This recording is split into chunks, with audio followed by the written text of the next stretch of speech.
Kira sat in the grand lecture hall of the Galactic Military Academy, her blue-scaled fingers tapping nervously against her datapad. The massive dome above her head showed the swirling stars of the Andromeda sector, where battles between the great powers played out like a deadly dance. Professor Thane, a grizzled veteran of the Rigel Wars, paced before the assembled students with his mechanical leg clicking against the polished floor. "Your final thesis will determine your placement in the Imperial Fleet," Professor Thane announced, his voice echoing through the chamber. "Each of you will analyze a different species and their military capabilities. We must understand our allies and enemies if we are to maintain galactic peace." Kira's heart raced as she waited for her assignment. She had spent 4 years studying at the Academy, learning the art of warfare from the galaxy's finest military minds. The Veltari Empire had invested heavily in her education, expecting her to return as a strategic analyst who could help maintain their dominance over the Outer Rim territories. "Kira of House Velton," Professor Thane's voice cut through her thoughts. "Your assigned species is humanity. Location? Sol System, Terra Sector. Your task is to analyze their military doctrine and explain why they consistently refuse to engage. In proper warfare, despite their obvious technological capabilities," the other students murmured among themselves. Humanity was considered a joke among the military circles of the galaxy. They had been contacted nearly 2 centuries ago when they first achieved faster-than-light travel, but they had shown little interest in joining the great conflicts that shaped galactic politics. Most species viewed them as cowards who hid behind their diplomatic shields. "Professor," Kira raised her hand, "are humans not simply too weak to engage in real warfare? Their biology seems poorly suited for combat, and their technology appears primitive compared to our own." Professor Thane's expression remained neutral. "That is exactly what you must determine, cadet. Do not rely on assumptions. Study their history, their culture, their military encounters. Give me facts, not opinions." After the lecture, Kira retreated to her quarters in the Academy's residential tower. The small room overlooked the training grounds where cadets from dozens of species practiced combat maneuvers.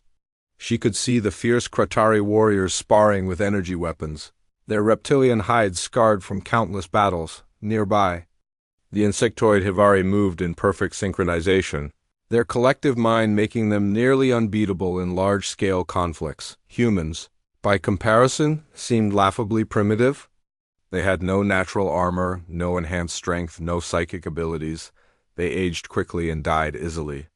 Their home planet was a single world with no significant military installations that any intelligence agency could detect.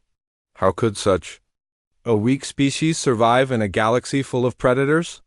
Kira activated her research terminal and began pulling up the standard military files on humanity.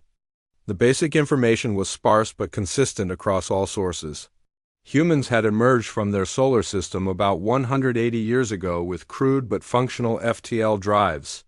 They had made contact with the Galactic Council and requested peaceful relations.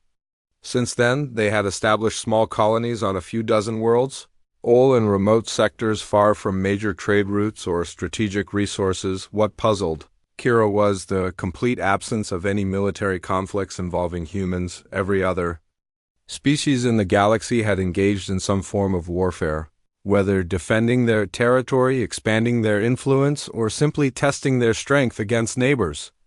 But humans seemed to avoid conflict entirely. They traded peacefully, sent diplomatic missions, and offered humanitarian aid during disasters, but they never fought.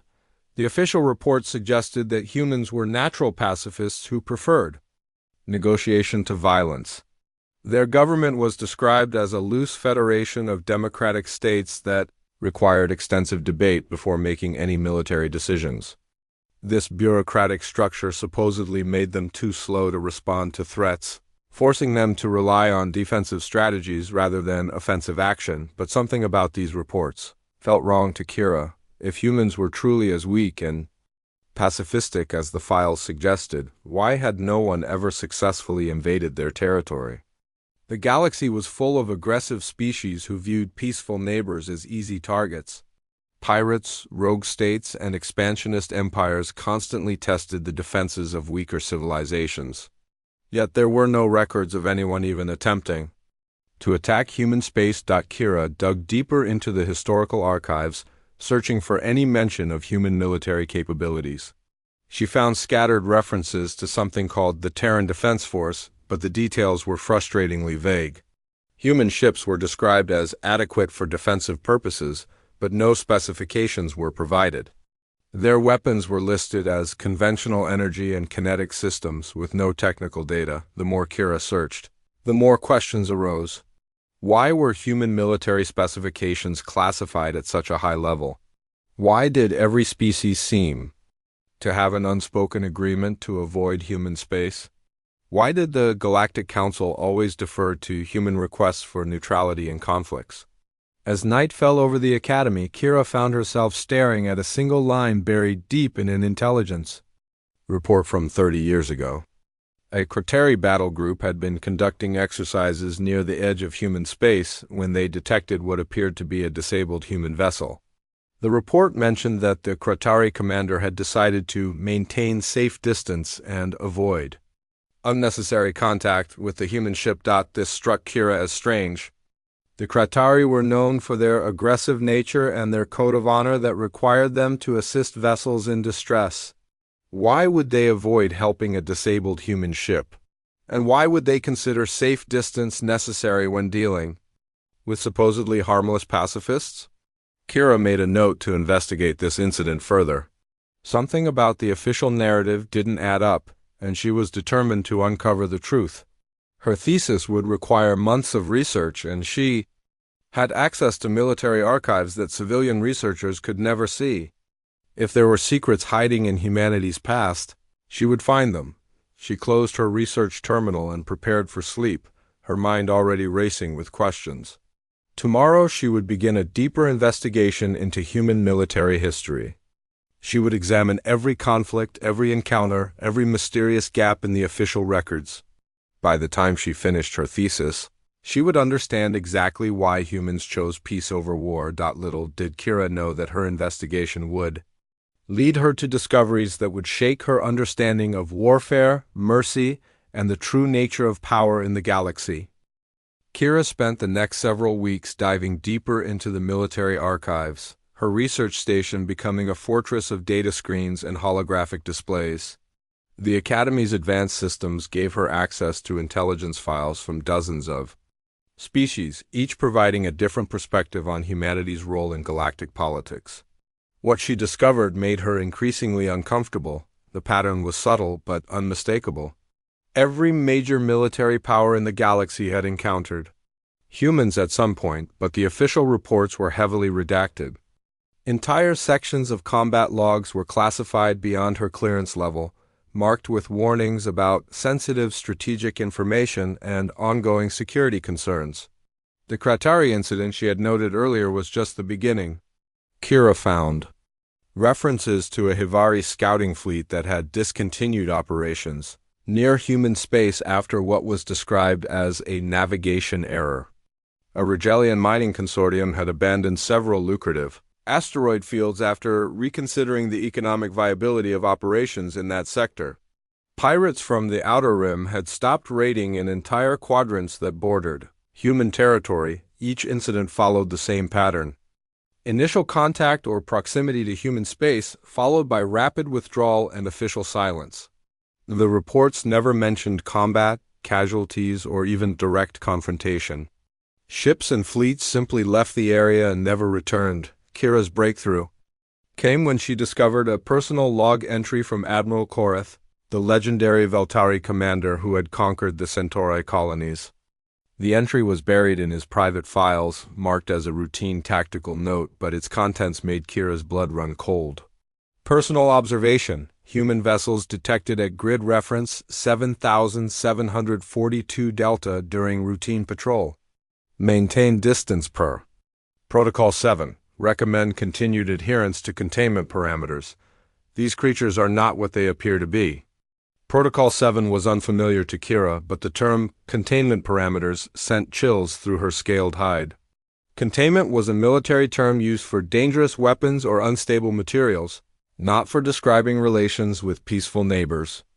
And Admiral Korath had never referred to any species as creatures, except when discussing the most dangerous predators in the galaxy. Determined to understand Protocol 7, Kira used her Academy access to search through classified military doctrines. She found references buried in strategic planning documents, always mentioned in passing as an established procedure. The full details were locked behind security clearances far above her level, but she managed to piece together fragments from various sources. Protocol 7 appeared to be a galaxy-wide agreement among military forces to avoid direct confrontation with human vessels. It included specific distance requirements, communication protocols, and strict orders to withdraw from any area where human ships were detected. Most disturbing of all, the protocol included provisions for complete information suppression. Regarding any encounters, the more Kira researched, the more she realized that the galaxy's military establishment was actively hiding something about humanity. The official narrative of human pacifism wasn't just wrong. It was a carefully constructed lie designed to conceal the truth. Her investigation led her to examine the few recorded instances where other species had attempted to establish a military presence near human space. The results were always the same: rapid abandonment of the area with no official explanation. But buried in the personal logs of individual officers, Kira found hints of something far more sinister. A Regilian captain had written about impossible sensor readings and technology that shouldn't exist. A Hivari collective node had recorded deep wrongness and patterns that break the mind. Most disturbing of all, a Kratari warrior had described feeling true fear for the first time in his career after encountering what he called the dark ships. Kira's research revealed that humans had been systematically underestimated and misrepresented in every official military analysis. Their technology was described as primitive, but no one had ever successfully scanned a human vessel. Their military was characterized as defensive, but no one had ever tested those defenses. Their territory was marked as unimportant, but every major power went to great lengths to avoid it. The pattern extended beyond military encounters. Kira discovered that human diplomatic missions were always granted unusual privileges and exceptions. Human trade requests were approved without the usual security screenings. Human colonies were established in sectors that should have been contested by multiple species, but somehow remained unchallenged. It was as if the entire galaxy had made an unspoken agreement to treat humans as a special case, to be approached with extreme caution and given whatever they requested. But why would peaceful pacifists require such careful handling? Kira's investigation took a darker turn when she uncovered references to something called the Terran Doctrine in several high-level strategic documents. The doctrine was never explained in detail, but it was always mentioned in the context of existential threats and species-level survival protocols. One document, a strategic assessment from the Galactic Council's military committee, contained a single chilling sentence: "The Terran Doctrine must never be activated under any circumstances, as the consequences would be irreversible for all involved parties." The language was clinical, bureaucratic, but the implication was terrifying. What kind of doctrine required species-level survival protocols? What consequences could be so severe that the entire galaxy's military establishment would go to such lengths to avoid them? Kira began to suspect that humanity's reputation for pacifism was not a sign of weakness, but a carefully maintained facade hiding something far more dangerous. The evidence suggested that humans were not peaceful because they were weak, but because they chose to be peaceful for reasons that made the galaxy's most powerful military forces tremble. Her research had revealed a conspiracy of silence that stretched across species lines and military hierarchies. Every major power knew something about humanity that they refused to acknowledge publicly. And whatever that something was, it was terrifying enough to make the galaxy's greatest warriors avoid confrontation at all costs. As Kira prepared to dig deeper into the classified archives, she couldn't shake the feeling that she was approaching a truth that others had died to keep hidden.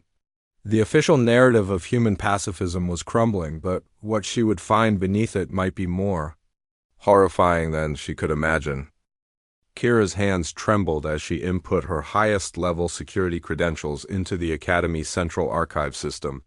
3 months of investigation had led her to this moment, and she knew that what she was about to discover would change everything. She thought she knew about humanity. The screen flickered as layers of encryption dissolved, revealing files that were meant to be seen only by the galaxy's most senior military commanders. The first document that appeared nearly made her fall from her chair.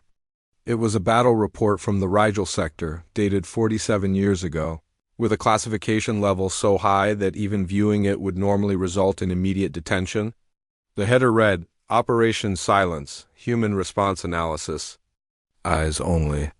According to the report, a rogue Kratari battle fleet had ignored Protocol 7 and attempted to establish a forward base in what they considered empty space on the edge of human territory. The Kratari were known for their aggressive expansion tactics and had successfully conquered dozens of systems using similar methods. They had detected no human military presence and assumed the sector was UNDEFENDED. What happened next defied everything Kira understood about warfare. The human response was not a fleet of ships or a diplomatic protest. Instead, the Kratari base simply ceased to exist. Not destroyed, not damaged, but completely removed from reality as if it had never been built. The space where the base had stood was empty, with no debris, no energy signatures, no trace that anything had ever been there. The surviving Kratari ships reported that their sensors had detected temporal distortions and localized space-time collapse in the area. 3 entire battle cruisers had vanished without sending so much as a distress signal. The remaining vessels fled the sector and never returned, but the most terrifying detail was buried in the technical analysis. The human ships that had responded to the intrusion were described as geometrically impossible vessels that seemed to exist in multiple dimensions simultaneously. They had appeared without warning, performed their task, and vanished just as quickly. No weapons fire was detected, no energy signatures recorded, no conventional technology observed. The report concluded with a recommendation that became the foundation of Protocol 7. Human military capabilities represent a fundamental threat to the continuation of galactic civilization. Direct confrontation must be avoided at all costs. Containment through strategic avoidance is the only viable survival strategy. Kira's research revealed that this incident was not unique. Over the past century, 6 different species had attempted to test human defenses or establish unauthorized presence in human space. In each case, the result was the same: complete annihilation of the invading force with no trace left behind. The files contained detailed analysis of human military technology, and what Kira read made her question everything she thought she knew about the laws of physics. Human weapons didn't just destroy matter, they unmade it at the quantum level. Their ships didn't travel through space, they folded space around themselves. Their defenses didn't block attacks, they prevented attacks from ever happening by manipulating causality itself. A scientific report from the Galactic Council's best researchers attempted to explain the impossible technology they had observed. Human weapons appeared to manipulate the fundamental forces of reality, treating the laws of physics as suggestions rather than absolute rules. They could accelerate time around enemy ships, causing them to age into dust in seconds. They could create pocket dimensions where defeated fleets were trapped forever. They could even reverse entropy itself, unmaking their enemies so completely that they had never existed. The most disturbing revelation was that humans had been holding back. Every encounter with human forces had been what the files called a minimal response, designed to discourage further aggression without revealing their full capabilities. The weapons and tactics used against invaders were described as demonstration protocols rather than serious military action. Kira found references to something called the Terran Arsenal that made her blood freeze. The files suggested that humans possessed weapons capable of destroying entire star systems, collapsing galactic trade routes, and even manipulating the flow of time on a cosmic scale. One classified report mentioned a human device that could retroactively prevent the evolution of hostile species by reaching back through time and altering their development. The psychological profiles of human military personnel were equally disturbing. Unlike other species, humans showed no excitement or pride in their military capabilities. Combat veterans displayed what researchers called deep reluctance and existential horror when discussing their weapons. Many human soldiers required extensive psychological support not because they had been traumatized by war, but because they understood the true scale of destruction they were capable of unleashing. The files revealed that human military doctrine was built around a single principle: overwhelming response. They did not fight to win battles or claim territory. When forced to fight, they fought to eliminate the threat so completely that surrender became impossible.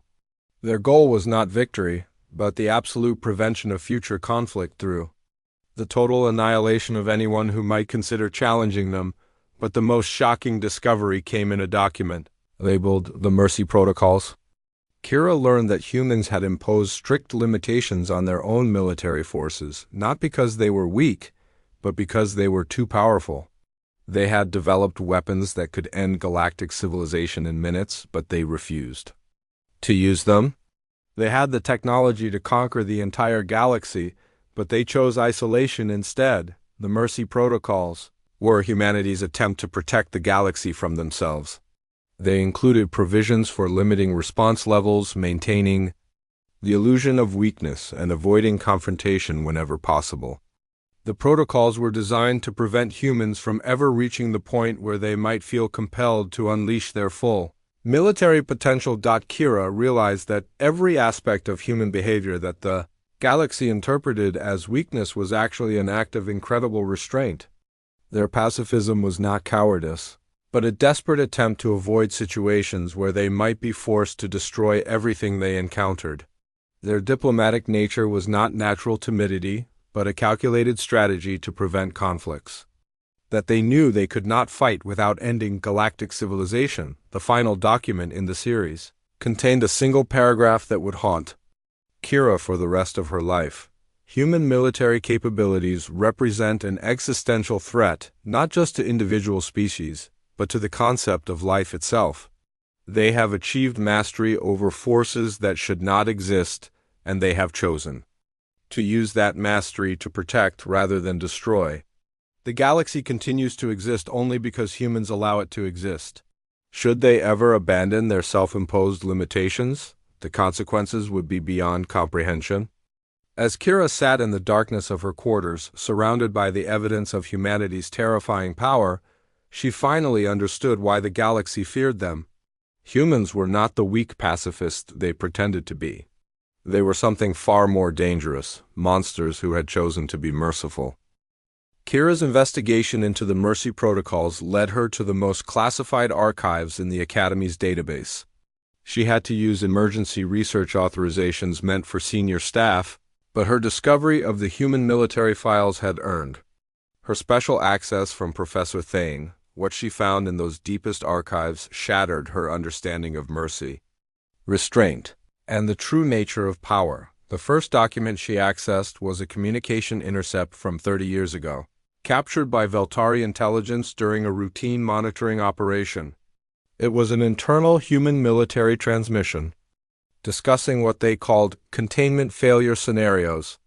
The language was clinical, but the content was apocalyptic. Scenario 7. In the event of species-level extinction threat to humanity, Protocol Omega is authorized.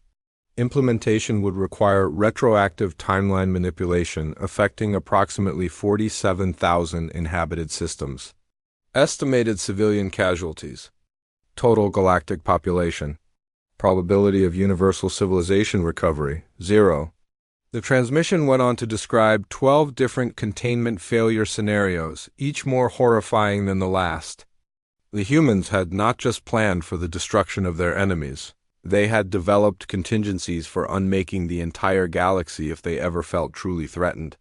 And according to the files, they had the technology to do it. Kira discovered that the Mercy Protocols were humanity's answer to their own terrifying capabilities. The protocols were not military doctrine in any traditional sense, but rather a complex system of self-imposed limitations designed to prevent humans from ever reaching the point where they might feel compelled to use their most devastating weapons. The protocols required human military forces to maintain multiple layers of restraint. They were forbidden from revealing their true capabilities, prohibited from using weapons beyond minimal necessary force, and required to withdraw from any conflict that might escalate beyond their control. Most importantly, they were commanded to maintain the illusion of weakness at all costs. A psychological evaluation of human military personnel revealed the true cost of these restrictions. Human soldiers lived with the constant knowledge that they possessed the power to end entire civilizations, but were required to pretend they were helpless. Many suffered from what researchers called existential burden syndrome, a form of psychological trauma caused by the responsibility of containing ultimate power. The files contained transcripts of human military briefings that made Kira's scales crawl with terror. Human officers discussed their weapons with a mixture of reverence and horror that was unlike anything she had ever encountered. They spoke of devices that could unbind the fundamental forces of reality and unweave the fabric of existence itself. One particular briefing dealt with something called the temporal arsenal, weapons that could manipulate time itself to prevent conflicts before they began. The briefing officer described a device that could edit the past to remove the possibility of future aggression by preventing hostile species from ever developing space travel. The technology existed, the officer explained, but its use was forbidden under the Mercy protocols because it would constitute the ultimate violation of free will. Kira learned that humans had been secretly protecting the galaxy from threats that other species never knew existed. Ancient automated defense systems left behind by extinct civilizations were quietly dismantled by human forces.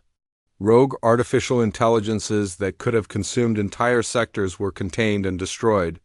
Cosmic phenomena that threatened to destabilize local spacetime were corrected before they could affect inhabited systems. The galaxy's stability was not natural but actively maintained by human intervention. Every major crisis that had been mysteriously resolved, every existential threat that had vanished without explanation, every cosmic disaster that had been averted, all were the result of human forces operating in absolute secrecy. But the most disturbing revelation was that humans had been protecting the galaxy from themselves. The files revealed that human military research had produced weapons so powerful that they had the potential to damage the fundamental structure of reality. These weapons were not just planet killers or star destroyers, but universe enders capable of creating cascading failures in the basic laws of physics. The Mercy protocols included strict provisions for preventing these weapons from ever being used. Human military bases were equipped with automatic destruction systems that would activate if any attempt was made to deploy universe-ending weapons. Human military personnel were psychologically conditioned to prefer death over the use of their most powerful armaments. Kira discovered that the galaxy's political structure had been carefully designed to give humans no reason to abandon their restraint. Trade agreements, territorial boundaries, and diplomatic protocols were all arranged to ensure that humans never felt threatened enough to consider using their full military potential. The entire galactic community was built around the principle of keeping humanity content and isolated. The files revealed that several species had secret departments dedicated to human containment, not containing humans themselves, but containing the circumstances that might force them to act. These departments worked tirelessly to prevent conflicts from spreading to human space, to resolve disputes before they could escalate, and to maintain the delicate balance that kept humanity peaceful. A classified report from the Galactic Council's Security Division outlined the true purpose of galactic politics.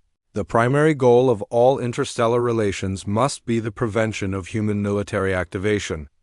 All other considerations, including territorial disputes, trade conflicts, and resource allocation, are secondary to this imperative.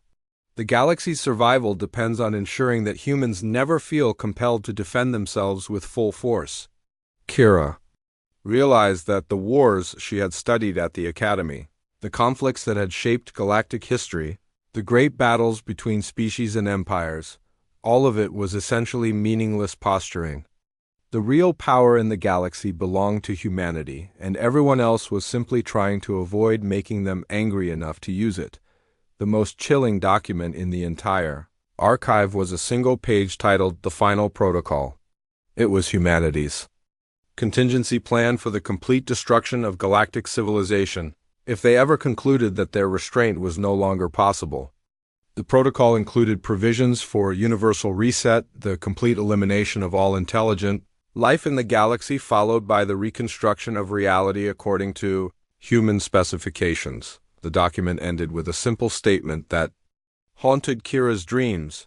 If humanity cannot coexist with galactic civilization, then galactic civilization will be replaced with something that can coexist with humanity.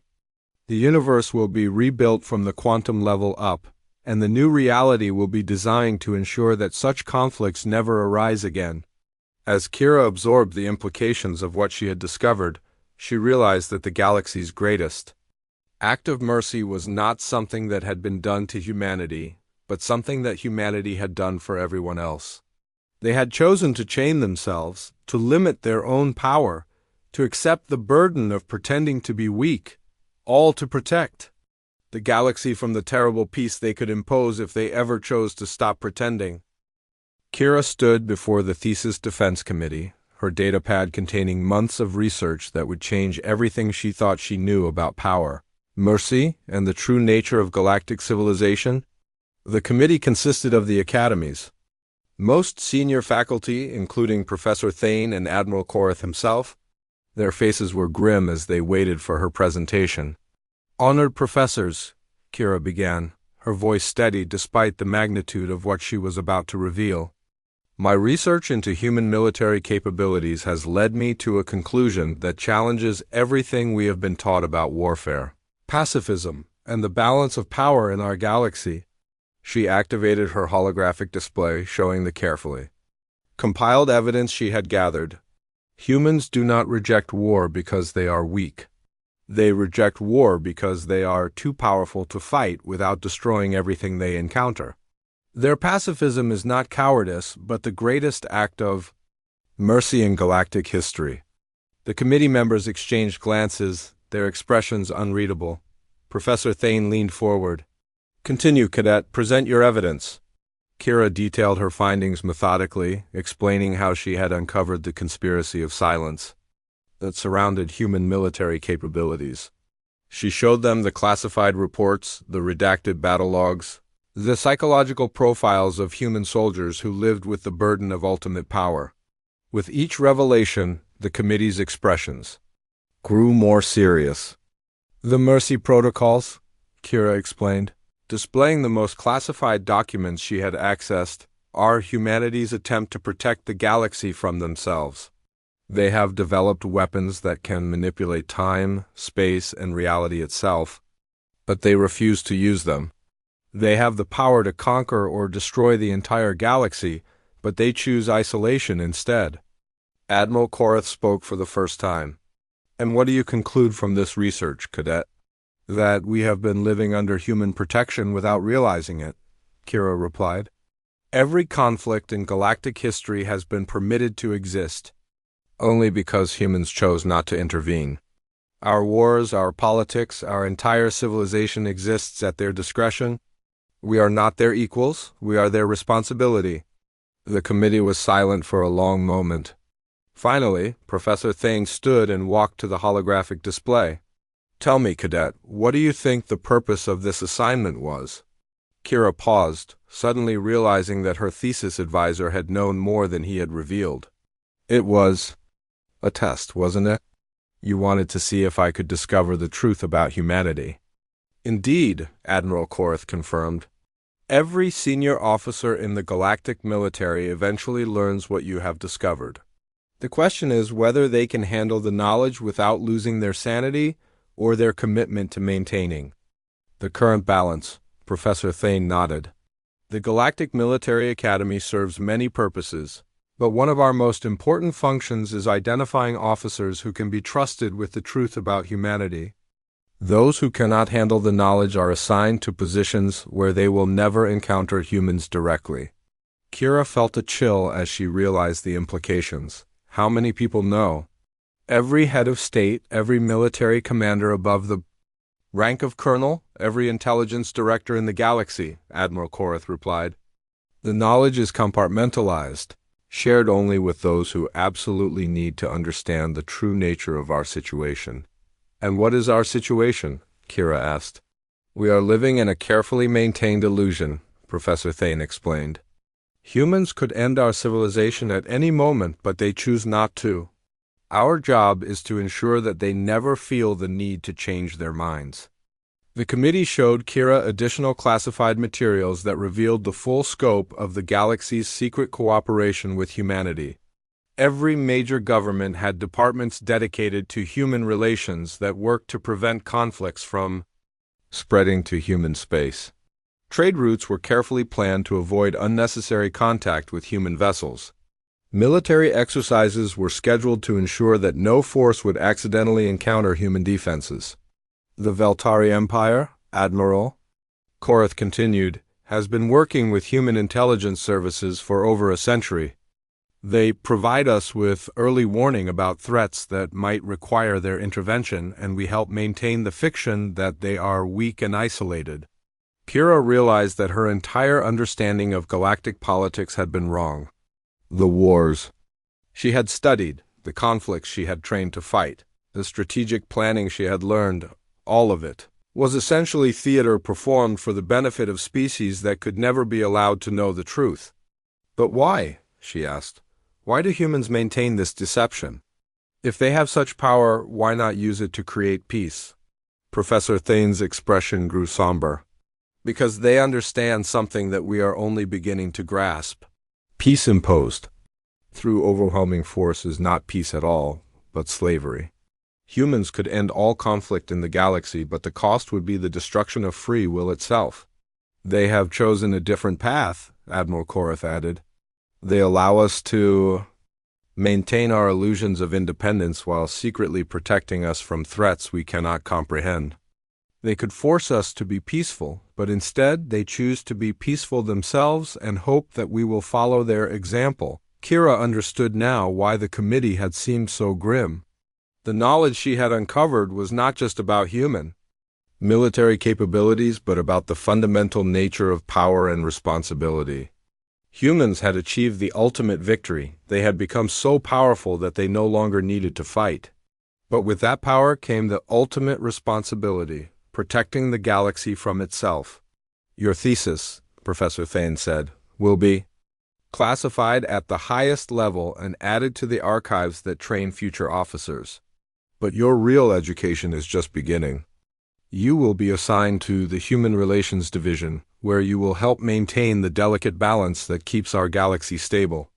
As Kira left the committee chamber, she carried with her the weight of a terrible secret.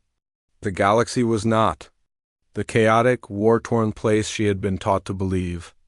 It was a carefully tended garden, maintained by gardeners who possessed the power to reshape reality itself, but chose instead to work quietly in the shadows. She thought about the human ships that patrolled the edges of known space, their crews, living with the knowledge that they could end every conflict with a thought but choosing restraint instead.